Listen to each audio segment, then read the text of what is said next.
जय हिंद दोस्तों, UP exams guider के इस नए वीडियो में आपका स्वागत है। आज के इस वीडियो में हम लोग चर्चा करेंगे केंद्रीय विद्यालय से संबंधित तीन इंपॉर्टेंट अपडेट। पहली जो अपडेट रहेगी वो रहेगी एनआईओएस से संबंधित जो एक आदेश आया है उसके बारे में हम लोग डिस्कस करेंगे, और साथ में हम लोग देखेंगे कि जो बीएड वालों को बाहर करने का एक आधिकारिक नोटिस जारी कर दिया गया है केंद्रीय विद्यालय संगठन के द्वारा। इसके बाद में हम लोग देखेंगे कि अब देखिए वास्तविक में जो एनआईओएस डीएलएड भी बाहर हो गया है, इसके बाद में साथ में बीएड भी बाहर हो गया है, तो कट ऑफ पे क्या कुछ अंतर आएगा, हर एक चीज पे हम लोग डिटेल में चर्चा आज के इस वीडियो में करेंगे। तो ये है ऑफिशियल वेबसाइट केंद्रीय विद्यालय संगठन की। यहाँ पे आप देख सकते हैं एक पब्लिक ऑर्डर जो है वो इशू कर दिया गया है पीआरटी के लिए। तो ये पीआरटी के लिए इसमें जो पब्लिक ऑर्डर है इसमें साफ साफ मेंशन कर दिया गया है कि जो सुप्रीम कोर्ट का आदेश था ना, उसके अकॉर्डिंग ही चीजें अब रहने वाली हैं। तो क्या कुछ है कि जब फॉर्म फिल कर रहे थे तो वहां पे पीआरटी में, पोस्ट ऑफ पीआरटी के लिए बीएड कैंडिडेट्स जो थे वो एलिजिबल थे। ठीक है, एलिजिबल थे ये लोग। इसके साथ में अब क्या हुआ है, जब ये सुप्रीम कोर्ट का आदेश आया जिसमें बीएड को पीआरटी से बाहर कर दिया गया, तो उस केस में क्या हुआ, अब यहाँ पे बीएड वाले तो एलिजिबल नहीं रहेंगे। तो यहाँ पे देवेश शर्मा का जो केस था उसके माध्यम से बीएड वाले अब इसमें एलिजिबल नहीं है पीआरटी में, प्राइमरी में। तो केवीएस पीआरटी का जो रिजल्ट आ रहा है उसमें एक इंपॉर्टेंट अपडेशन यहाँ पे किया जाएगा। इसमें ये कहा जा रहा है कि कुछ ऐसे कैंडिडेट्स हैं जिन्होंने बीटीसी के साथ में एक एलिमेंट्री एजुकेशन के डिप्लोमा के साथ में बीएड किया था, तो उन्हें तो इसमें शामिल किया जाएगा, लेकिन उसके लिए एक विंडो इन्हें दी जाएगी। 13 तारीख से लेकर 17 तारीख तक 9 बजे सुबह से ये विंडो खुल जाएगी, और इसमें आपको जो डेजिग्नेटेड रिक्रूटमेंट पोर्टल है उसमें आपको जाकर इसमें अपनी जो रिक्वायर्ड क्वालिफिकेशंस हैं वो आप चेंज यहाँ से कर सकते हैं। ये केवल उन्हीं कैंडिडेट के लिए है जो कि जिन्होंने बीएड भरा था उसमें हाईएस्ट क्वालिफिकेशन में। हुआ ये है कि कुछ बच्चों ने ऐसा किया था कि इसमें जो लास्ट में जो हाईएस्ट क्वालिफिकेशन मांगी जाती है, तो उन्होंने बीटीसी की जगह पे बीएड की लिख दिया था, क्योंकि दोनों एलिजिबल थे तो लोगों ने दोनों भर दिया। अब लेकिन क्या हुआ, जब इन्होंने किया दोनों था, बीएड प्लस बीटीसी इन लोगों ने कर रखा था, लेकिन भर इन्होंने बीएड किया था। अगर आपने बीटीसी नहीं किया है तब तो आप इसमें है ही नहीं। अगर आपने साथ में किया है, तो अगर आपने इसमें हाईएस्ट क्वालिफिकेशन में बीएड भरा है तो आपके लिए एक ऑपरेशनल विंडो केवीएस के द्वारा जारी कर दी जाएगी। और इस ऑपरेशनल विंडो में क्या होगा कि आपको एक मौका दिया जाएगा जिसमें आप बीटीसी का जो प्रमाण पत्र है उसे आप अपलोड करें, ताकि जो आपकी हाईएस्ट क्वालिफिकेशन है, जो आपकी एलिजिबिलिटी है, उसमें आप फिट बैठें। ये रहा एक इंपॉर्टेंट अपडेट जिसमें बीएड वाले जो है वो बीएड प्लस बीटीसी वालों को यहाँ पे एक विंडो दी जा रही है। जिन्होंने बीएड नहीं भरा था, बीएड जिन्होंने भर दिया था फॉर्म में लेकिन बीटीसी किया हुआ था, तो उनके लिए एक अपडेशन के लिए यहाँ पे एक गाइडलाइन दी गई है। इसके बाद जो एक अगला इंपॉर्टेंट पॉइंट ये है कि जो लोग बच्चों ने एनआईओएस से बीटीसी किया था, उनको आप लोगों ने देखा कि कुछ उन्हें अमान्य कर दिया गया केंद्रीय विद्यालय में। जो एनआईओएस से बीटीसी वाले लोग थे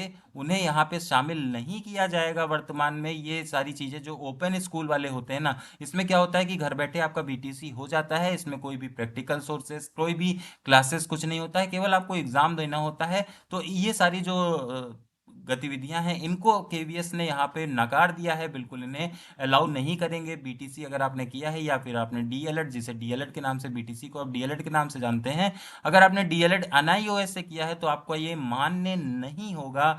ये चीज़ आपको पता होनी चाहिए, ये आपका मान्य नहीं होगा। ठीक है, ये एक इंपॉर्टेंट अपडेट। तो यहाँ पे आपको दो चीज़ें निकल के आ रही हैं। सबसे पहले बीटीसी वाले जो है वो, जो जिन्होंने एनआईओएस से बीटीसी किया है वो तो यहाँ पे बाहर हो गए हैं। साथ में बीएड वाले जिनके पास केवल बीएड की डिग्री है वो भी बाहर हो गए हैं। तो अब वर्तमान में देखिए जो चीजें हैं उसके हिसाब से जो कट ऑफ एनालिसिस है वो हम लोग आज के इस वीडियो में लास्ट में देखते हैं। तो कट ऑफ एनालिसिस की बात करें अगर, तो इसमें यूआर कैटेगरी की अगर आपकी 125 से ऊपर थोड़ा भी बढ़ रहा है, या मेन रेंज अगर आप ले लें 120 से 125 तक, तो आपका सिलेक्शन जो है वो तय है।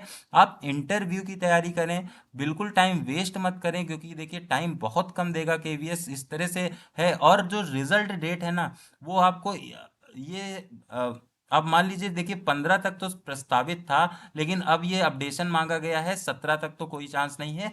अब 25 सितंबर तक जो है वो आपका रिजल्ट देखने को मिल जाएगा, इसमें कोई भी शक नहीं है। हम लोगों ने भी कहा था, मतलब ऐसा ही था कि एक प्रेडिक्शन लगाया जा रहा था, लेकिन ये इस अपडेट की वजह से थोड़ा सा और डिले होगा रिजल्ट में। 25 सितंबर को आपको रिजल्ट देखने को मिलेगा। और इंटरव्यू जो है ना, इंटरव्यू अब 25 के बाद में कभी भी 1-2 दिन में ही करा लेंगे, या फिर 3-4 दिन 5 दिन का समय देने के बाद इंटरव्यू उसमें डेट शेड्यूल हो जाएगी। तो आप इंटरव्यू की तैयारी लगातार करते रहिए, क्योंकि यहाँ पे एक एक मिनट जो है वो बहुत ज़्यादा कीमती है, ठीक है। उसके बाद अगर यूआर के बाद अगर हम लोग ओबीसी की बात करें तो 120 प्लस में अगर आपके हैं तो आप बिल्कुल कोई भी टेंशन नहीं है। इसमें अगर रेंज की बात करें तो 115 से 120 में आप ओबीसी वाले हैं अगर आप, तो आप हो सकते हैं। ईडब्ल्यूएस का भी सेम रेंज रहेगा 120 प्लस, और अगर एग्जैक्ट रेंज की बात करें तो 115 से 120, क्योंकि ओबीसी और ईडब्ल्यूएस का लगभग में सेम सिस्टम होता है। एससी की अगर बात करें तो आप 112 से ऊपर कुछ भी पा रहे हैं, या फिर आप 110 से लेकर 115 तक में आ रहे हैं तो आपका इसमें सिलेक्शन हो जाएगा। एसटी वाले यहाँ पर अगर 105 से ऊपर हैं, या फिर आप 100 से लेकर 110 नंबर तक के बीच में आ रहे हैं तो आपका यहाँ पे सिलेक्शन आराम से हो जाएगा, कोई भी दिक्कत नहीं है। आप इंटरव्यू की तैयारी करते रहिए, अपना जो पर्सनल इंटरव्यू है उस पर फोकस करिए। अगर आपने वो चीज़ें नहीं की हैं तो आप वीडियो एक बना दिया गया है स्ट्रेटेजी वीडियो, 3 स्ट्रेटेजी वीडियो जो आपको लास्ट में फॉलो करने हैं, बहुत ज़्यादा इंपॉर्टेंट रहते हैं ये स्ट्रेटेजी वीडियो। उससे आपको कुछ ऐसी ट्रिक्स मिलेंगी जिसके माध्यम से आपका जो इंटरव्यू है उसमें स्कोर आपका बढ़ जाएगा, ठीक है। डेमो टीचिंग से संबंधित कुछ इंपॉर्टेंट अपडेट्स हम लोग लाएंगे, और साथ में आपको एनसीईआरटी समरीज जो पूछी जाती हैं, जो इंपॉर्टेंट होती हैं क्लास 1 to 5, उससे संबंधित भी कुछ इंपॉर्टेंट अपडेट आपको जल्द ही चैनल पे मिलेगा। आप जुड़े रहिए यूपी एग्जाम्स गाइडर पे इसी तरह के इंपॉर्टेंट अपडेट्स के साथ। फिलहाल के लिए आज के इस वीडियो में इतना ही। 25 सितंबर आप डेट नोट कर लीजिए, आपका जो केवीएस का रिजल्ट है वो जारी कर दिया जाएगा, और जो साथी ऐसे हैं जिन्होंने बीएड और बीटीसी दोनों कर रखा है उनके लिए एक विंडो दे दी गई है। 13 तारीख से लेकर 17 तारीख तक आप अपने डॉक्यूमेंट में जो फेरबदल है, जो आपको चेंज करना है, वो आप यहाँ से मॉडिफिकेशन कर सकते हैं। कट ऑफ जो है वो इसी हिसाब से आएगी, उसके बाद फिर हम लोग आगे की चीज़ों पे बात करेंगे। वर्तमान में आज के इस वीडियो में इतना ही। इसी तरह के इंपॉर्टेंट अपडेट्स आपको यूपी एग्जाम्स गाइडर पे मिलेंगी। आज के इस वीडियो में इतना ही। जय हिंद।